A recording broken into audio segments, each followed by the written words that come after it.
Pittsburgh Steeler fans, welcome back to another episode of the Scho Bro Show. I am the younger Scho Bro. I can't say the little Scho Bro. Scho Bro. I said it right. But I will yield to the Big Bro Scho. Rich, how's it going? Welcome, Steeler Nation, as we breathe in yet another week of the smell of victory. Sweet smell of victory, yes. I am Dave Schofield. I am the co-editor of BehindTheSteelCurtain.com, your one-stop shop for all things Pittsburgh Steelers. Sorry we were a couple minutes later. We were actually discussing the website with a few things going on there, and we are ready to be with you all. My goodness. Doesn't it feel fantastic to be a Pittsburgh Steeler fan right about now? You have to admit that, right? It should.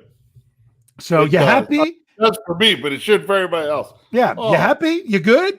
Look, when I wrote the knee-jerk reaction article, did you read my opening paragraph? Or it's like, I did. I did read like, your opening paragraph. There are people that think we're going to lose this game to the Browns. Keyword there. It's the Browns. Yeah. You know what? I keep hearing that it's going to be a different Browns team. Every year we hear it's going to be a different Browns team, and it's not. The one reason I thought this could be a different Browns team is because I do believe they have one of the better head coaches that they've had in the past. Yes. So I think they're making steps in the right direction there. It kind of starts there. So that's why I just didn't know. Last year I was really confident the first matchup with the Steelers and the Browns because it was a Thursday night. I'm like, oh, they have a new head coach and blah, blah, blah. And we all know that debacle and what it was. So that's why I was more nervous than anything. I did not have amnesia. I did not forget about the past with that. So what's that, bro? I said you had jinxed that last year. That's was the problem. Well, I'm glad you're happy now because you were pretty unhappy with me at about still unhappy with you. About 12:50 p.m. on Sunday when you text me and you're like, please tell me you're not at Bads. And I'm like, I am currently not at Bads. You're like, please tell me you're not watching the game at Bads. And my answer was I would not confirm or deny where my location was in watching the game. And yes, I did watch the game with one Brian Anthony Davis and company there. Correct. Which I put this out there, so I'm still going to say it. It's your fault. What? It's my fault that Devin Bush is hurt. Why? Because you watched the game at Bats. No. I think the difference. The difference is I watched the game with Dad Bad. Okay. Brian's dad was there to watch the game. I had not watched the game with Brian's father before. That was a very nice experience. It was a good time. Don't know how often I'll go there because I don't want to throw Bad under the bus, but there for a while, the game's kicking off. I'm on Twitter getting ready to live tweet. Jeff's is wondering after the game why I didn't live tweet more. I said, because I wasn't live. He's like, what are you talking about? I said, Steelers are almost done their first possession according to Twitter, and I'm staring at a paused TV screen all by myself, waiting for the rest of the crew to be there and for Bad to actually play the game. We caught up eventually and then got behind a little bit again, but needless to say, I reacted to Twitter when Minka Fitzpatrick had the pick six. I was like, no! I'm like, what would happen? I said, nothing. Oh, you're going to love this, Brian. I tried to say it sarcastic, and they're like, hey, you're not allowed to do that. And I'm like, don't tell me I'm not allowed to say what's going on with the game live if you're refusing to catch up and watch the game live. That's just me. But we had a good time. Great win. Super relaxing. It was great. Before we move on, I know we're focused on Steelers. We got to do one thing. We've got to give a shout out to your eldest child because now the Big Bro Scho is now the father of an adult. That's right. Because your daughter turned 18 today. That is crazy. That's right. You know what I told her this morning? What's that? She was like, oh, she texted me, would you make me a cup of coffee? So I made her a cup of coffee. I took it downstairs to her. And I said, you're 18 now. Now, if you get in trouble, they can just haul you to jail. I don't have to worry about you. You know what? Yesterday, you went out, did something dumb. They'd have to take my house. Now, you go out and do something dumb on your own, they get to take your house, and you don't have one. That's right. So happy birthday, Alex. We are just have to give that shout out to you that's that we are very pleased that you are part of the family. So let's get to this. Let's talk about this. We've got some great stuff to talk about of what happened. We might have to focus a lot on this past game because it's so much good stuff. But we will also talk about what's going on in this coming week. Big matchup. It wasn't all good, as you said. You had the injury to Devin Bush. Mike Tomlin confirmed today that he is having his surgery tomorrow, Wednesday. So if you're watching live on YouTube, that is tomorrow. If you're listening to this on audio form, it is today because this will be out on Wednesday. So he will be having his surgery that will end his season, but it should hopefully not affect the start of his 2021 season if all goes well. But that's just the one overlying thing. So yes, it stinks. Yes, it does. You don't, a lot of people I saw were comparing it to the whole issue with Ryan Shazier. The one difference when it comes to the Steelers as a team, obviously it's not the same injury, but it's the whole notion of not having your inside linebacker, green dot person, that can, cover the run, cover the pass, not having them available for the rest of the season. The difference now versus then in 2017 only had a few games left in the season before the playoffs started. So they didn't have a super long time to try to get that figured out. Where the Steelers do have some time to try to figure it out. I know a lot of people are throwing a lot of stuff out there. The other thing on that, though, is really Ryan Shazier was covering up for a lot of weaknesses in that defense. You are hitting the nail on the head. Devin Bush is fantastic, but Devin Bush was not having to cover so many other inefficiencies in the defense. Wow, man, I thought I was saying some good stuff, and then you come in and knock me out of the park, because that is very true. That when the Steelers lost Ryan Shazier, he was basically the center point of their defense. Yeah. This defense now I don't know that you could call it a center point. There is the whole middle of the field communication issue, but I mean, there's a lot of other things. It's not like all of a sudden when Shazier was lost, like you said, the things he was covering for otherwise, just you saw how much he covered for it. Shazier was being big time in the run stop, okay? Mm-hmm. And he was big time in covering tight ends, and at times it seemed even wide receivers. Like he was covering sideline to sideline, both in the run game and in the pass game. Yes. Yeah. We weren't asking Devin Bush to do that much. No. Is that not to say Devin Bush isn't important? No, don't get me wrong. Exactly. Very important. It's going to stink to not have Devin Bush. The Steelers. But to compare it to Shazier, we will not take the type of hit to our defense that we did when we lost Shazier. I think you are 100% correct. I think it is next man up. If you did not check out BehindTheSteelCurtain.com today, which is your one-stop shop for all things Pittsburgh Steelers, Jeffrey Benedict and I did another Steelers Vertex where we talked about the stats, we talked about the film, and we lined them up into a single point.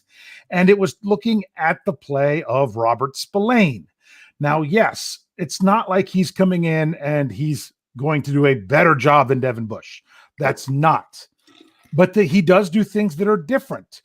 Jeffrey pointed out on film that some of the stuff that's really his strengths kind of overlaps with Vince Williams. So that's going to be one thing that the Steelers are going to need to work through.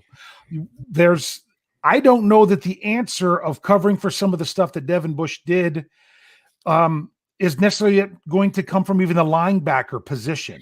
They might do things differently personnel-wise with their secondary or with other things. They have lots of options, and kudos to Coach Tomlin. You don't have to tip your hand. But they are saying that Spillane is going to be the guy that's going to be there for the majority of that. I see him even taking over some of the Vince Williams stuff as well. He might be the guy that just doesn't leave the field. but they might be doing other things along with him.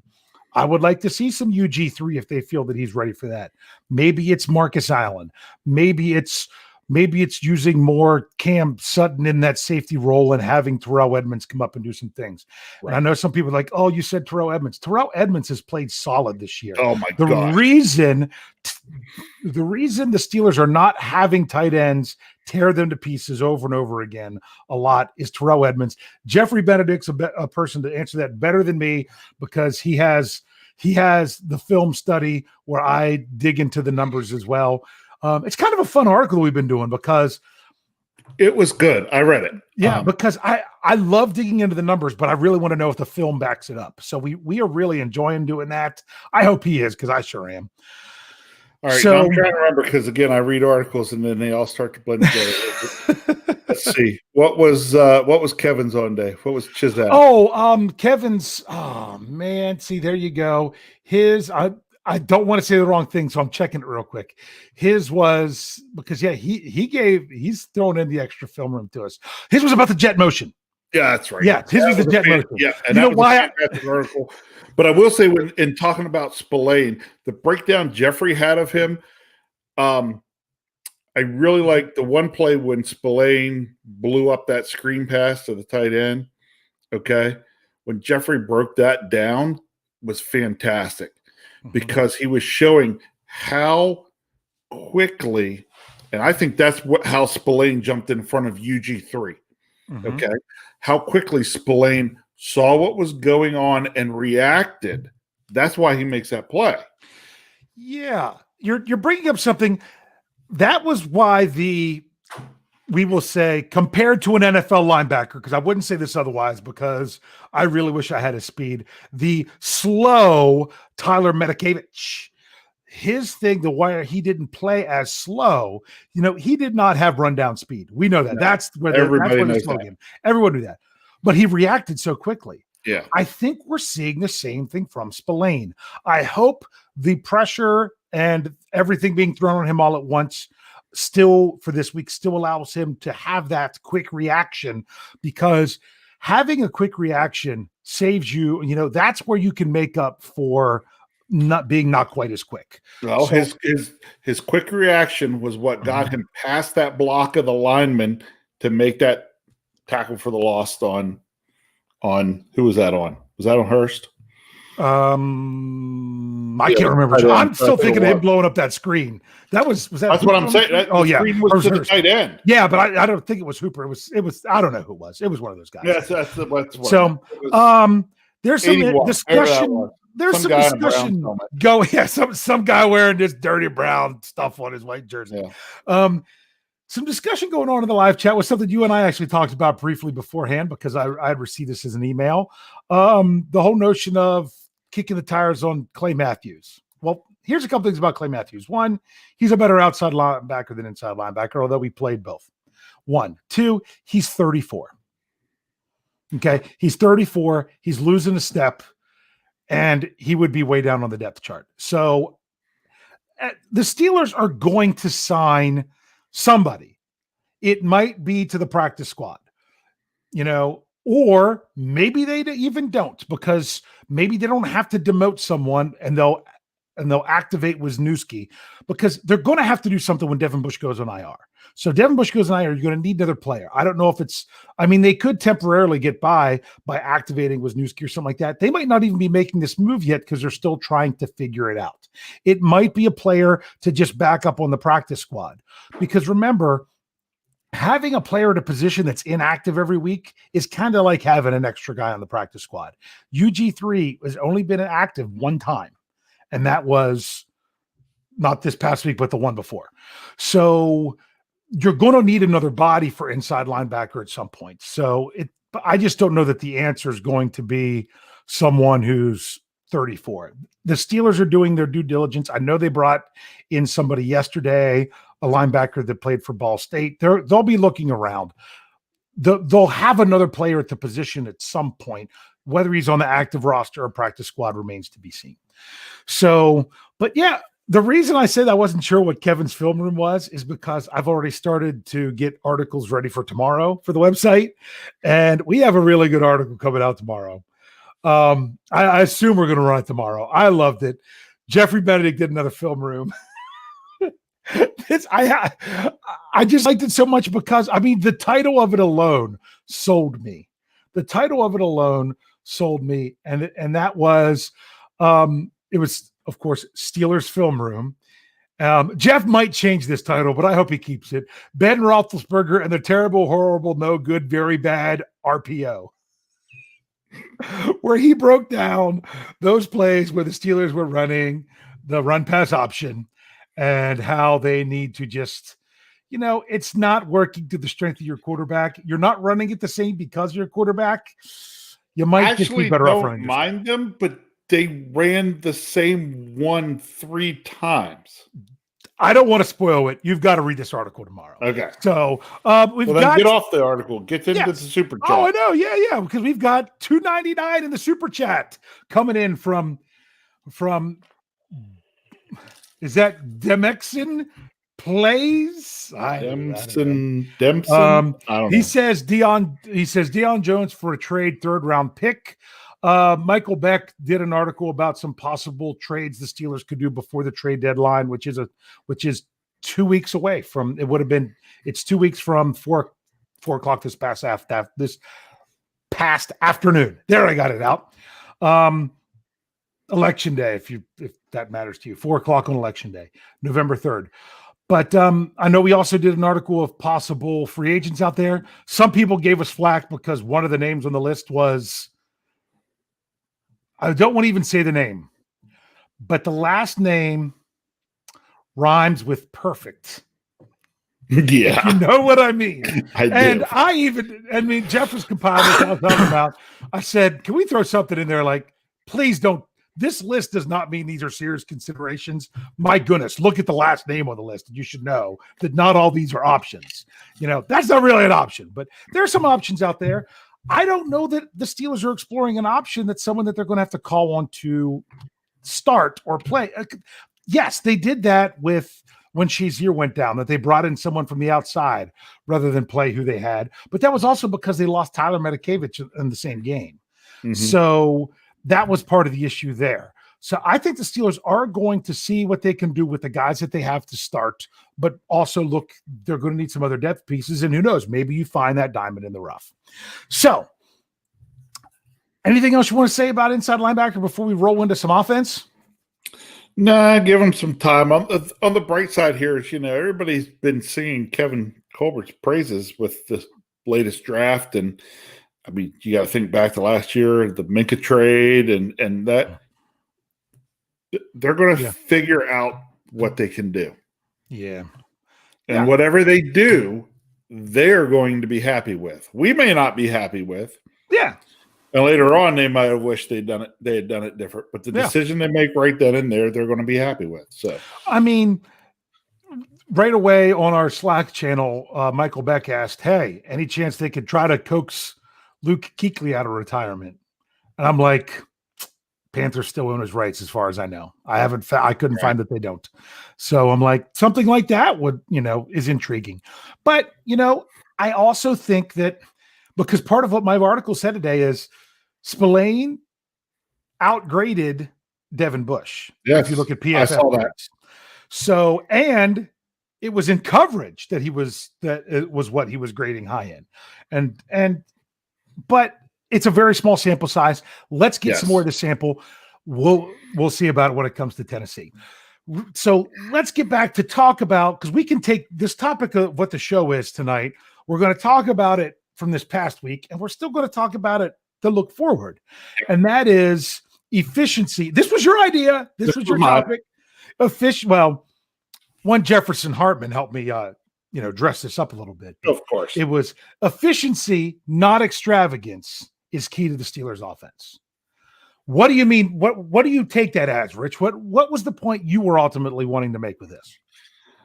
Okay. Well, when I looked at this, the game ended, I got everything finished for knee jerk, and the first thing I did is went diving into the stats. Okay. Mm-hmm. And it's like, oh my gosh. Ben only threw for like 168, about 170 yards. Yeah. As a team, we only ran it for 129 yards. That wasn't totally blowing it up Nope. in either part of the game. How in the world did we score 38 points? Well, first, I'll take off 7 that I can attribute to the defense. Thank you, Minka Fitzpatrick. There you go. We'll get there. But still, it's 31 points from an offense that really, when you look at it from a yards standpoint, didn't put up a ton. They did a fantastic job taking advantage of every shorter field they were given. And, it seemed like they had an 88-yard drive in there too. Correct, they did. And I was going to say, or they made the long drive, but some of those other series, they didn't do a whole lot. But the ones where they moved the football and scored. Yes, they were extremely efficient. I talked about some of these things on the Stat Geek audio podcast that was last Thursday. There'll be another one this Thursday to check out. And I talked about how the Browns were leading the league in turnover and takeaways. They were leading the league in takeaways. Mm-hmm. They were relying heavily on takeaways to get their offense going. The biggest thing, and I said it on the Steelers preview, the biggest thing the Steelers needed to do was to take care of the ball. And my goodness, did they take care of the ball. Now, Ben, he had more passes that I felt woulda, coulda, shoulda been intercepted this game than he's had basically all season. And you know what's funny? I'm pretty sure every single one of them, Jeffrey highlighted as being where they were doing a run pass option. That's the Browns were all over that. The first 3 times they did the run pass option. Who said it? Mm-hmm. Somebody said it. Oh my gosh. Did Tony Romo say somebody who said watching the game, or maybe I was listening to something, it was almost like they called the RPO, but Ben made up his mind he was throwing the pass before he took the ball from Pouncey. You're going to love this article tomorrow because Jeffrey breaks it down that what it is you're supposed to, for most quarterbacks, you're making the read as the play develops. They don't want to do that with Ben Roethlisberger. They're having him decide on a pre-snap read is what Jeffrey broke down. So the thing is, he does a pre-snap read to decide if he's going to run it or throw it. But therefore the counter to that is show one thing, do another as you're prepared for it. Right. And the Steelers, they're running their RPOs out of the same personnel formation kind of stuff. Jeffrey breaks this down, so it's really obvious that it's coming. And then everyone was a pass to the left slant. But yet he showed a couple of times when there was the same kind of thing, but he handed the ball off. Oh, the one he showed, my goodness, if James Conner would have ran the ball, if he would have handed off to James Conner running to the right, there was nobody. There was nobody. But that was not the pre-snap read that Ben was given. So I don't want to take all of Jeffrey's thunder. I read it. It was so good. Yep. So, but the efficiency of this offense, and we got on this because I said Ben had to not turn the ball over. They didn't put it on the grass. They did everything they needed to do to take care of the ball. And I even remember one time turning to Brian on the one run with Connor. He's coming through the line and he's still getting more runs or more yards, but he's got both arms over, not trying to get out into space and start chugging. He's still covering it up and he doesn't care. They're not getting it out there. They took excellent care of the ball, didn't give Cleveland any momentum, and just took care of business. And I appreciated seeing some of that from Connor because I think some of that came about because we were playing with a good lead. Don't just give him the ball and let him get back in. But Connor also on a lot of those runs, I mean, he was getting 7 and 8 yards. Why carry the ball loose and try to get 14 yards if you can make sure you don't turn it over and get 7 or 8 every time? Yes. Yeah, but it was just, I didn't see much of this before the game, but I love how Steelers fans, thank you so much on social media, pointing out where some of the smack that Browns fans talked before the game in order to call them out on how wrong they were. I thought this was going to be a close game. It wasn't. The Steelers have covered the spread all but one time this season. The only time they didn't was against Denver, who was a team that they are to, now since the merger, now that they beat the Eagles, the Denver Broncos are the team that the Steelers have the worst record against in regular season and playoffs. So that one was one I kind of expected because it was a large spread, and they could have covered it if they cared because they had the ball and could have done it. So this offense, it's so nice for Ben Roethlisberger. He is yet to have to throw this team on his back and say, let me carry you to victory.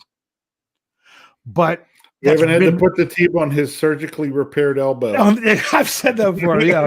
On a surgically repaired elbow and carry it. Correct. I think I said that on the Bleeding Green Nation podcast I was on. Will there be a game at some point this year where he may have to look and do that?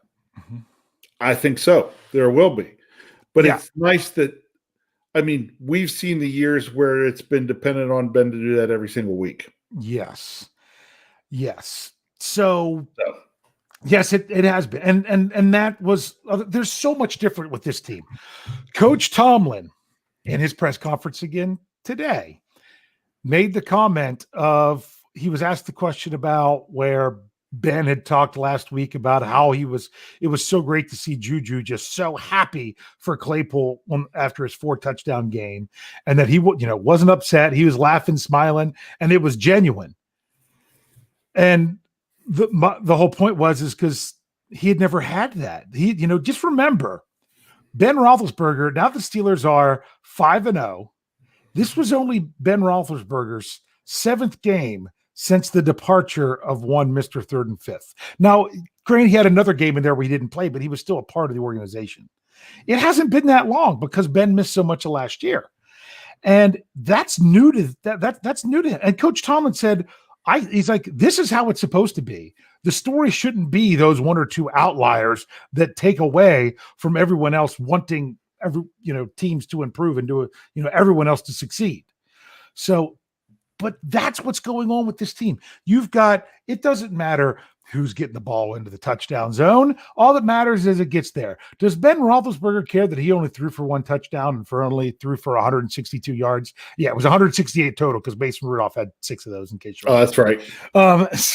Which was really, really nice to see him in the game. That was so great. Yes, but as Kyle pointed out, but they waited until Myles Garrett was sitting on the sideline. Yes. Well, I don't know if they waited or if they just kind of but it just happened that way. So I just like that it happened that way. But is Ben upset that he didn't put up more numbers?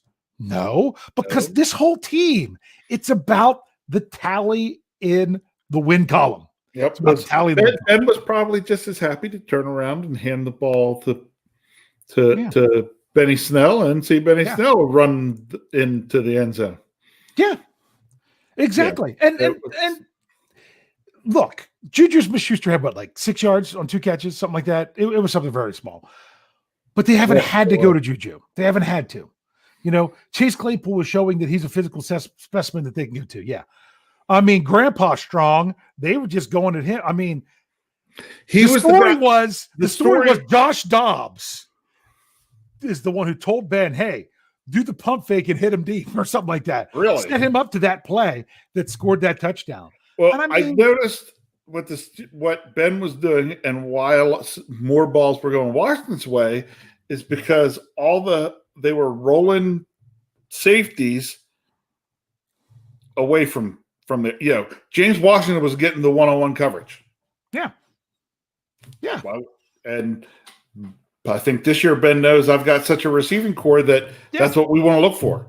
Get the one-on-one coverage where I know my guy can beat their guy, and let's take advantage of it. Yeah, and the jet motion to set up to where the possibility the jet sweeps is just bringing in something else the teams have to worry about. It's opening up other things. It's just. Thank you for that article today, Chizap, because I'll tell you what, that was a thing of beauty. Some of those clips he put in there, just showing how well that was doing to not just set up the run, but also the pass. And then I was just getting ready to say, and then I see the Brad threw it up here. He wants 18 back. I mean, Deontay Johnson wasn't even dressed for the game. Right. So, I mean, you look at all these different things and you're saying it is not that Ben Roethlisberger can't take this team and throw it on its back. And he just says, hey, I've got all these wide receivers. Let's move the ball down the field and get that. I can just chuck it all over the yard. And you know what? I know Ben Roethlisberger can chuck it all over the yard. But right now, he doesn't have to. You know, this team is set up to be able to do whatever it needs to do. And what that is different each week. I talked about it. We talked about it last week about the defense. The whole plan is they have a different plan every week of what they're going to do. This week, I'll tell you what I think. I tell you what my belief of what their plan was. Their plan was we are going to shut down this run because there's no way Baker Mayfield is going to beat us. And we are going to make him think about getting hit every play. He's not going to think about getting hit every play because Baker Mayfield does not throw the ball well under pressure. That's when he makes his mistakes and does his picks. What's that? As Jefferson Bartholomew Hartman says, Baker Mayfield sucks. Yeah, that's what he said. But as Kyle says, maybe he should stick to commercials. Yeah, these commercials are hilarious. So they are. We're going to come back and talk more about this topic and talk about what it means for the offense moving forward, about the big matchup coming up. And hopefully we have some time here at the end. If we don't get the questions, we'll at least get to your scores. We'll at least get the scores. So if you're listening on the audio side, go ahead and get ready to click on that part 2. For those of you here with us on YouTube, we'll be back in just a matter of seconds. And we are back, Pittsburgh Steelers fans, with part 2 of the Scho Bro Show. That really was just a matter of seconds. It really was just a matter of seconds. You don't lie. I don't lie. And now you got me flustered. Who am I? I'm the co-editor of BehindTheSteelCurtain.com, Dave Schofield. I am the younger bro. You are the old bro because, like I said, you're old now. But you have an adult. You have an adult child as of today.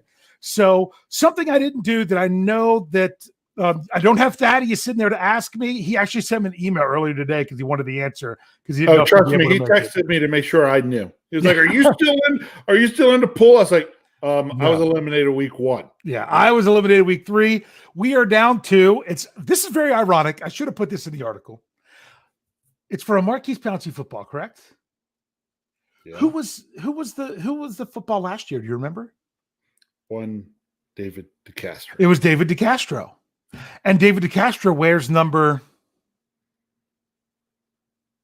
42. No, wears number 66, which is exactly how many contestants are left after week 6. So after week 6, there are 66. Lots of people got taken out. I say not lots of people, but a decent number. One, Jeffrey Benedict was one of the ones taken out. He didn't trust Miami. Almost half the people picked Miami over the Jets, which was easy. He went with New England over Denver, and there was a number of people taken out by that one. And then there was a dozen people that had Tennessee. And honestly, if Houston just kicks that extra point, or if they come up with that 2-point conversion, then the Steelers aren't playing an undefeated team this week. Yeah. So, I'll ask you this quick question as we go to start rolling into our talk about the upcoming matchup. Do you take anything from the Titans and how they played the Texans since the Steelers also played the Texans? Or do you think it's kind of too tough to compare because of the Bill O'Brien factor? Yeah, it is a little bit tough to compare for the Bill O'Brien factor.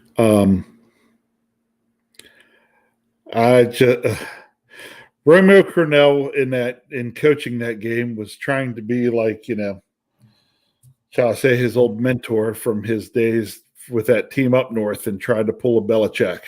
Yeah. And it didn't work. He's the oldest head coach in the NFL. They're not going to hire him. I'll say this though. If they convert that 2-point conversion. He's a genius. He's a, oh my gosh, look. He came from New England, and he's pulling the Belichick, and look at that. But I was so hoping they were going to pull that off. And then when I realized, well, I was actually just watching. I was watching, keep an eye on that score, and I saw they scored the touchdown. And then I saw, it's like, what'd they do? Missed the extra point? And I was like, went for 2. It's like, come on, you kick the extra point so that you force the other team to score a touchdown in a 2-point conversion just to tie. I knew the answer to that question right away. If you go for 1 or 2. Without even thinking. And do you want to know why? Because I thought about it very intently sitting on your couch. When the Pittsburgh Steelers scored in week 5 to go up 7 on the, no. That was different. That was the 9 and 10. But I was thinking about how the Steelers went up 8, and you kick the extra point to go 9 rather than go for 2 to go 10, because a 10's a better lead because it's a touchdown and a field goal. But I'm like, no, you get the 2 score, you get it to 9. And I thought to myself, what if it would have been, do you kick the extra point to go 8 or go for 2 to make it 9? I was just thinking about that scenario sitting there because it was very similar. And I'm like, oh no, you've got to make sure you go up. That you go up 8. You go up 8. The maximum points they can score can't beat you, can only tie you. Yes. So lots of side discussion going on here in the live chat today. If you ask me when it comes to that, okay, what is easier, to score 1, to kick the extra point, or to score 2? It's to score 1. So which one would you rather make your opponent do? Yep. I'd rather make them have to go for 2, not me. Well, they would have to go for 2 rather than just tie. But at the same time, because the other part is what happens if they decide they're going to go for 2. Going for 2 works about half the time. I knew Vrabel wasn't going for 2. No. And they moved the ball too well. He was like, if we get it to overtime, we're going to win. And we saw that turned out. Yep. Well, I still feel that whoever won that coin toss is going to win that game, because I didn't think that really either defense. And that's something to talk about here. Yes. So here we go. The Pittsburgh Steelers going up against Tennessee Titans. Preparing for the Titans yet again. So, I kind of already if you're listening on audio and you listen to the Stat Geek show Thursday morning, it's going to be interesting, because I did a Stat Geek show for the Titans, went out Thursday morning, it was out there, and then the game gets canceled. Yep. So, and I'm like, oh, I did all this work. I said, well, I'm now going to take those numbers and see how different they are in a few weeks. And I'm in the process of breaking those down. So it's going to be a lot of fun to see where they sit. The Steelers, there was a lot of talk, and I like to say there was cause and effect. The Steelers were doing so great against the run. Oh, the Steelers, so good against the run. But what some people want to say is, well, but look at the teams they're playing. They're in the very bottom of the league of rushing yards. The question that I asked was, are they in the are the Steelers doing so well against the run because the teams they played are in the bottom of the league, or the teams that they played in the bottom of the league because one of their games was against the Pittsburgh Steelers? That they're running the ball all right. Otherwise, I mean, New York's a whole different story because they lost Saquon Barkley. Right. It is what it is there. But there was no doubt coming into this. The Cleveland Browns were the number 1 rushing team in the NFL going into week 6. And they put up 75 yards. 27 of which. Yeah, was it 27 or 29? I'm trying to remember. I had it there. I have it in my analyzing the numbers. A bunch of them came basically in what you would call garbage time. Complete garbage time. Okay, it was 27 of them, and 18 of them were on one play. 18? I thought it was like 22 or something. Well, it was. They busted off that one decent run. Yeah, I was. It's something around there. I just 18 is sticking out of my brain for some reason. But I basically end up looking at it though in terms of, yes, in the end we gave up 75 yards of rushing, but really it was more like 50. No. The real true test, and I'm sure you all have talked about in the live chat already. The real true test came on 3 different fourth downs. Oh, yeah. And they converted 0. Yep. And they lost yardage. Did they lose yardage in all 3? I know they lost yardage on at least 2. They lost yardage on 2. The last one was maybe right back to the line. Yeah, I mean, I'd have to go back to look it up for sure. But it's crazy that now people are like, okay, now they're taking the Steelers seriously. They had to beat a team with a winning record to now take them seriously.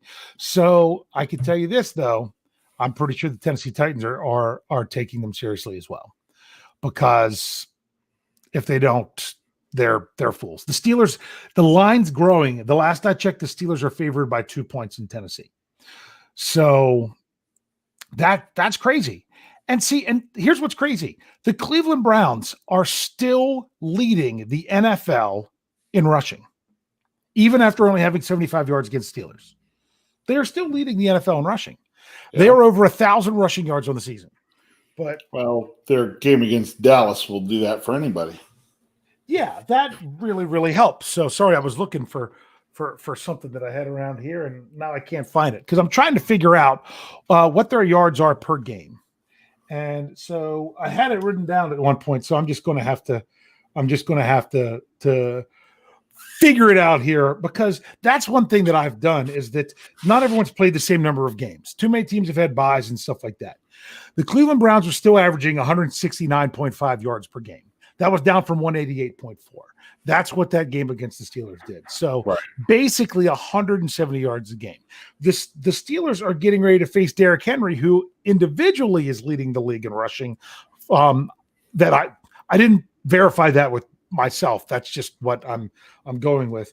But they are at 157.8 yards per game. So they still aren't the overall team rushing attack that the Browns are.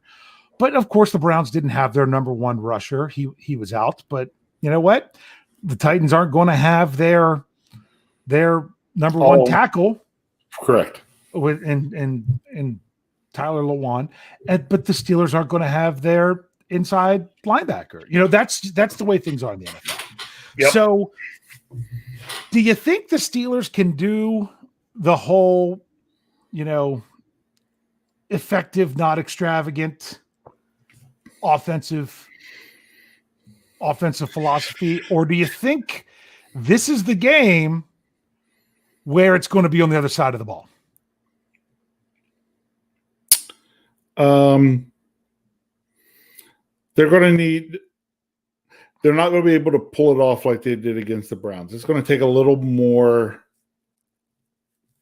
flash from the offense. Mm-hmm. It might take a big play or two here or there.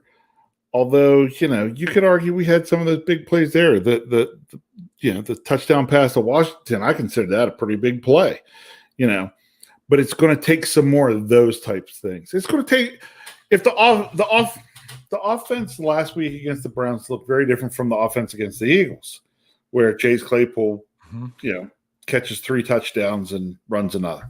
Okay. Yeah. It's going to have to be closer to the Eagles game than the Browns game. Yeah. I understand. Yeah. I know what you mean. See, Tennessee, you could look at yardage or everything else. I was looking at, yards per play that they give up on defense. They are, 32, 30, they are 28th in the NFL. They basically give up 6.2 yards per play on defense. The only defenses that are giving up why more. Houston had a lead going in. Yeah. Yeah. For most, till the very last drive. Yeah. So, and who are the top 3 of the league? Tampa, Indy, and Pittsburgh. They're the kind of the three defenses that are kind of a class above everybody right now. So Tennessee defensively, and that's what you're going to hear from a lot of people. Tennessee defensively, the Steelers have played better defenses. They played a better defense last week. Yes. The Cleveland Browns. Yep. They played a better defensive line the week before in the Eagles. I think they played better defenses, honestly, and in my opinion, I didn't think Houston's defense was very good, but Houston's defense is ranked right ahead of Tennessee. Yeah. Right ahead of Tennessee when it comes to yards per play. Denver, better, much better defense than those. So the Steelers have gone up against some better defenses. The thing that the Steelers haven't faced is that offense that can do so many things. And even though it was the big rushing attack from Cleveland, that's not Derrick Henry. Derrick Henry is his own monster.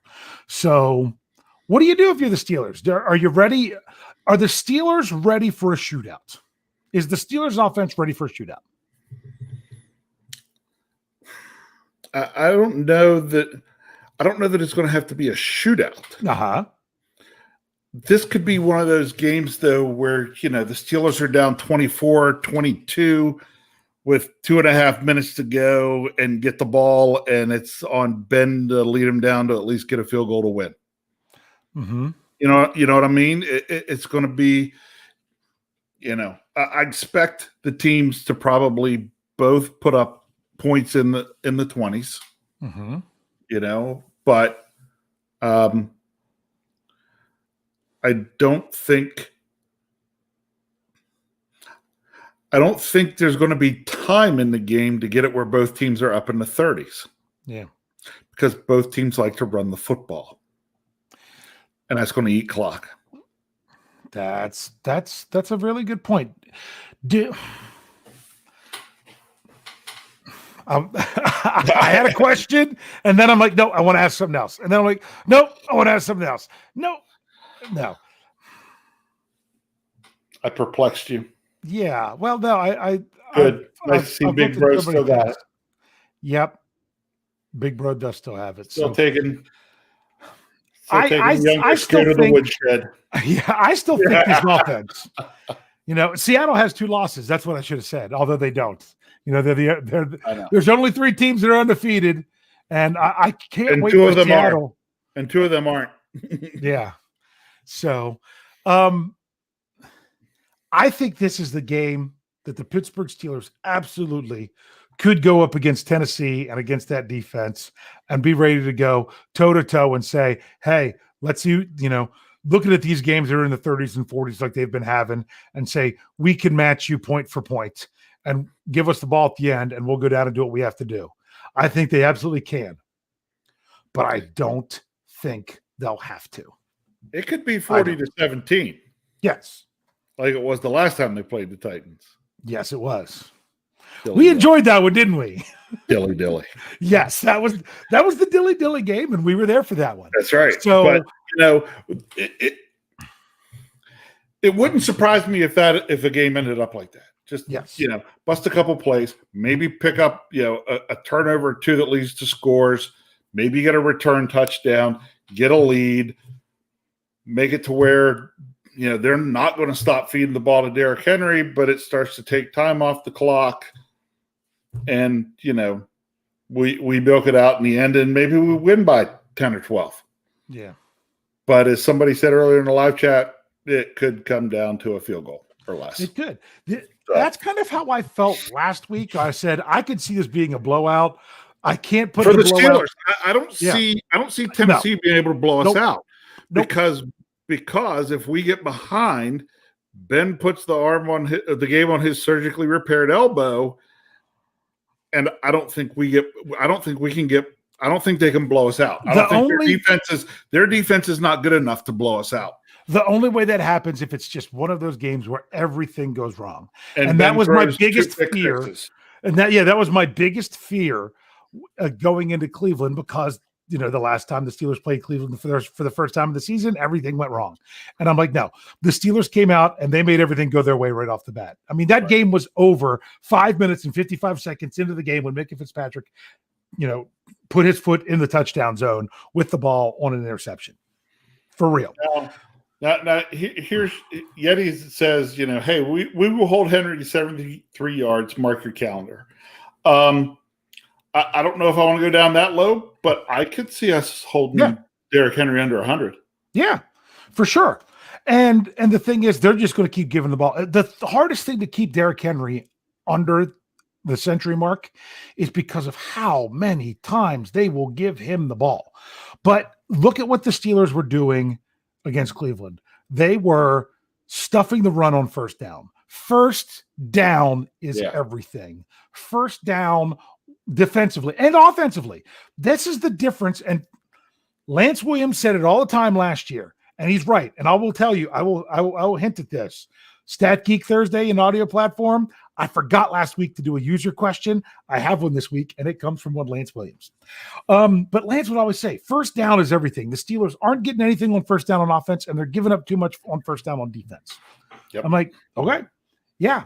Well, they are completely shutting down. And the defense, not as much last year as it was the problem on offense. But the Steelers are getting yards on first down, especially against Cleveland. I know there were some times that, you see with the RRPP, it's because you had a 1 yard run to start. Yes, but Kyle was a big fan of the Baker Mayfield style RRPP. Run, pass, pick six. Yeah. Okay, here we go. $1.99 in the tip jar from Chris Morante says, this will be the game where Ben has a clutch game-winning drive. It very well could be. It may be. Good. You say you take it. I'm going to say no. He's saving that for next week. No, let's win this one handily, and then let's have a game-winning drive the following week. Let's not get ahead of ourselves. Look, it may still end up being a field goal game, but let's do it where they're trying to go get the field goal to beat us, and our defense just stymies them. Yes. Let's just say this. The Steelers are going up against a really good opponent on the road. Who had the Steelers winning this game when the season started? I mean, before the season started. When the schedule came out, I chalked it up as a loss. So if it's not a loss, it's a bonus. Right. And if it is a loss, I'm like, you know what? You're going to have a hiccup along the way. This was a team that went to the AFC Championship game last year. You're playing in their place, at their house. If you don't win that game, that is not embarrassing. Well, if you would have lost to Cleveland last week, that put us and them at the same record in the AF. Well, they would have, they haven't had their bye yet. So we would have the same number of losses in the North. That just would have been blah. You know what? I feel good about this one. I do. I feel good because I don't feel that there's as much pressure, but that it's a good opponent. Okay. I'm just hoping that the curse that I was able to levy myself on the Titans field back in 2005 is still there. There you go. Another super chat from Jay Hicks, $2.99 in the tip jar. Thank you, Jay. Says this might be the best offense we face all year. It's a possibility. It's a possibility. It's up there. It might have the ability to be the most. What do I want to say? I want to say most balanced, even though they're going to run the ball more than they pass it. But their passing game is not bad either. They are well. Rounded, their running game sets up their passing game. The efficient offense. Yes. So I was trying to bring up come on, give me their schedule. I was trying to bring up the number of points the Tennessee Titans have scored. And for some reason. Well, while you're looking that up, let me go into something in each else. Game. Not okay, go for it. Else. But here's what I'm thinking. We hold Derrick Henry under 100 yards. Mm-hmm. And we do not give up 300 yards to Ryan Tannehill. It's more than a touchdown win. We probably win by at least a touchdown. Yeah. here you go. Let's look at the point totals that Tennessee has scored this season. You ready? Yep. Week 1, 16. How many field goals did they miss in that opening? You know, they were the late. They game shouldn't have field. won because of all those missed field goals. Yeah, they missed all those field goals and won that crap game. You know, they scored 16. I mean, did they miss 4? I think it was. Yeah, I think it was. Was it 4 and an extra point or something like that? Yeah, or 3? Yeah, it was 5 kicks. Yeah, it was crazy. So that right there would have put them close to 30. Then they've gone 33, 31, 42, 42. And I mean, and I was like, oh man, they put up 42 on Buffalo last week. That's crazy.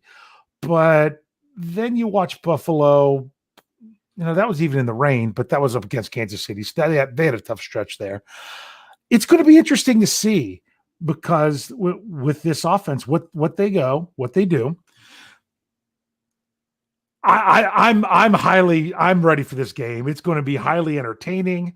I don't see. The Steelers should play it with a chip on their shoulder. The chip on their shoulder is we're here playing you all this week when we should have been in Baltimore playing them, getting ready for our bye. I don't even want to say that city. That city just it makes me feel dirty when I say it because for those of you that have never been there, if you're there, you feel dirty when you're there. But that's where the Steelers should be this weekend. They're making the wrong trip. Look, when I go to that city, I feel dirty if I have to, when I go in towards Inner Harbor and have to go past that awful football stadium. But I'm sorry, Camden Yard is beautiful. Yeah, it is. It really is. No, once you get in Camden Yards, then you're not so bad. But you have to be inside of it for it to be okay. So. But to get in there, you might have to park in one of the most sketchy parking garages you've ever seen. And which one you got? I don't know. There's a whole 6 there. I've been in several. Yes, as have I. But I digress. It's that time. It's that time because I want to give time for other people to put theirs in the live chat. If you put it in there before I type the word in, I'm not going to bring it up because I'm not going to see it. What is your prediction for the game this Sunday? The Steelers, here's what's crazy. The line from where I did this back when they were supposed to play in week 4 to when I ran it, which ran this morning, was the same line. The Steelers were at -1.5, which has now gone up to 2. But what did change big time was the over-under. Yeah, it changed like 5.5 points. So I want to know your score for the game. Bill Skinner, you're fired. Yep, I'm telling you, people. I'm not bringing them up. I'm not bringing them up until you see me put the word in there. Of course, he tempted you all and then got long-winded like he usually does and didn't put it up there. Well, I'm not putting it up there until you give yours. I'm waiting for you. Oh, yeah. 27-17 Steelers. You were saying 27-17 Steelers. So you think it's going to be on the lower scoring end of what both teams have done the last couple weeks? I could see that. Both teams run the football, which will eat time off the clock, but Steelers still win by 10. So here we go. I'm going to start bringing these up, which came after I said it. Robert, I'm not even going to try that. I think it's Doc Holliday. Yeah. He says 30-21 Steelers. No. 30-21 Steelers. Okay. You're right, Ginzer. EJ, 40-17. Of course, if there's no team. Billy. Yeah, I was going to say if there's no team, I'm assuming Steelers. Jay Hicks, 24-20 Steelers. Okay. So for those of you that put it in there before, you got to put it in there again. Donald, I think he was one of those. 27-3. Titans offense held to 225 yards total. Did I say that right? 27-3? Yeah. I don't know if it's the right numbers. That's a good one. George says 28-20 Steelers. Okay. Sean, 38-17 Steelers. Okay. Nathaniel Zarate, 36-24 Steelers. Okay. Here's a Steeler chick, 21-17. Yours was 27-17. So correct. I was thinking it was the same one. Okay. I think I got Jay's before, but I'm going to bring it up because it was the 24-20. Mule, he jumped the gun before. I knew he would put it in here. Yeah, but he put it back in. Thanks, Mule. Thanks, Mule. Thanks for entertaining me. It's 34-17 Steelers. AJC 21-15. 15, that's an interesting total. 5 field goals. Yeah, 5. Yeah. Hey, the Broncos just won a game this past week with finding the touchdown zone with 6 field goals. Yeah. Okay, Rod Young 33-17. Ryan O'Toole 38-17. And then I had a big jump. So Christopher 31-17. Mark 27-20. Yeti 31-20.